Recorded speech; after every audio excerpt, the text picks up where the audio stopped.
Hello everybody, welcome to my channel. This is Sandhya Rani, clinical psychologist. ఈరోజు నేను ఈ వీడియోలో స్ట్రగల్ ఆఫ్టర్ మ్యారేజ్ తర్వాత వచ్చే స్ట్రగల్స్ ఏంటో ఇప్పుడు నేను చెప్తాను. అంతకంటే ముందు నా దగ్గర వచ్చే చాలా కేసెస్లో ఆల్మోస్ట్ అన్ని కేసెస్ మ్యారేజ్ కేసెసే. అందులో ప్రత్యేకంగా లేడీస్ ఏం చెప్తారంటే, మా హస్బెండ్ పట్టించుకోవట్లేదు, నన్ను చీప్గా మాట్లాడుతున్నాడు, నన్ను అవాయిడ్ చేస్తున్నాడని, నాతో టైం స్పెండ్ చేయట్లేదని ఇంకొంతమంది, అండ్ నన్ను అమ్మ వాళ్ళ ఇంట్లో వదిలేసి సైలెంట్గా ఉన్నాడని ఇంకొంతమంది, డివోర్స్ తీసుకుందామని అంటున్నాడు ఇంకొంతమంది.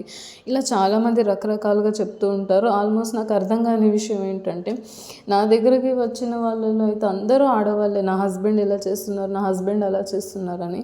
సో ఒక్కోసారి నాకు అనిపిస్తుంది, సొసైటీలో ఆడవాళ్ళు భర్త ప్రేమ కోసం ఆరాటపడే ఆడవాళ్ళు ఇంకా ఉన్నారా అని అనిపిస్తుంది నాకు ఇప్పుడు జరిగే సిచ్యువేషన్ని బట్టి చూస్తే.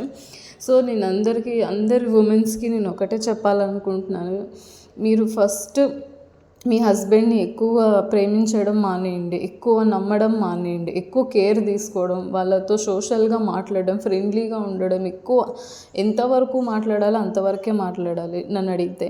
అండ్ ఎంతవరకు ప్రేమించాలో అంతవరకే ప్రేమించాలి తప్ప అతిగా ప్రేమించడం, అతిగా నమ్మడం ఇది మంచిది కాదు, అస్సలు కరెక్టే కాదు ఇది అస్సలు. ఎందుకంటే మీరు మ్యారేజ్ తర్వాత చాలా స్ట్రగల్స్ వస్తాయి. ఎందుకంటే వాళ్ళకి రెస్పాన్సిబిలిటీ పెరిగిపోతుంది, ఫ్రీగా ఉండాలనుకుంటారు, వర్క్ బర్డన్స్ అనేది బాగుంటుంది. మనతో టైం స్పెండ్ చేయి, నాతో మాట్లాడు అని అంటే వాళ్ళకి ఏదో అనిపిస్తుంది. కాబట్టి వాళ్ళని కొంచెం ఫ్రీగా వదిలేయడం మంచిది లేడీస్. అండ్ ఇంపార్టెంట్ ఏంటంటే, ఎక్కువ ఎక్స్పెక్ట్ చేయడం మంచిది కాదు, ఎక్కువ ఎక్స్పెక్ట్ చేయడం అస్సలు మంచిదే కాదు. ఎందుకంటే మీకంటూ కెరియర్ ఉంటుంది కదా, మీ కెరియర్ని మీరు చూసుకోవడం మంచిది. అండ్ మీ కెరియర్ బాగుంటే మీ పిల్లల భవిష్యత్తు కూడా బాగుంటుంది. చాలా ఇంపార్టెంట్ విషయం, అందరూ బాగా గుర్తుపెట్టుకోండి. అండ్ మీ కెరియర్ సక్సెస్ఫుల్గా ఉంటే మీ పిల్లల్ని ఒక మంచి పొజిషన్లోకి ఎలా ఉంచాలో ఆటోమేటిక్గా క్లారిటీ దొరికేస్తుంది. కాబట్టి ఈ వీడియో మీకు నచ్చింది అనుకుంటున్నాను. Please like and share and subscribe. Thank you.